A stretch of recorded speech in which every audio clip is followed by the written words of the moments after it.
నమస్తే, welcome to ARK TV. ఎన్నో పరిశోధనలకు హైదరాబాద్ నిలయంగా మారిందని ముఖ్యమంత్రి రేవంత్ రెడ్డి అన్నారు.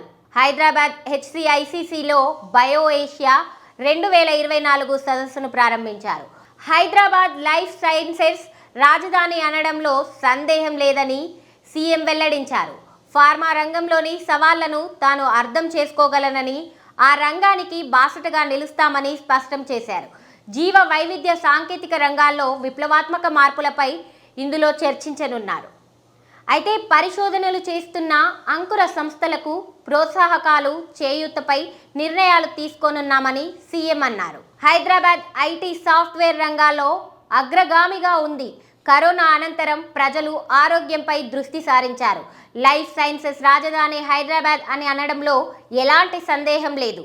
ప్రపంచంలో 3 కోవిడ్ వ్యాక్సిన్లు వచ్చాయి. వాటిలో ఒక వ్యాక్సిన్ని అందించిన ఘనత హైదరాబాద్కు దక్కింది. ఎన్నో పరిశోధనలకు నిలయంగా ఉంది మన భాగ్యనగరం. జాతీయ, అంతర్జాతీయ స్టార్టప్ కంపెనీలకు ప్రోత్సాహం అందించడంతో పాటు ఎంఎస్ఎంఓఈలను మరింత బలోపేతం చేసేందుకు ప్రభుత్వం ప్రత్యేక దృష్టి సారించింది. ఫార్మా రంగంలో సవాళ్లను నేను అర్థం చేసుకోగలను. ఇటీవల కొంతమంది ఫార్మా రంగ ప్రతినిధులతో సమావేశమయ్యా. ఈ రంగానికి ప్రోత్సాహం కల్పిస్తామని భరోసా ఇచ్చారు. ఈ కార్యక్రమంలో ఐటీ మంత్రి శ్రీధర్ బాబు, పలు కంపెనీల ప్రతినిధులు పాల్గొన్నారు.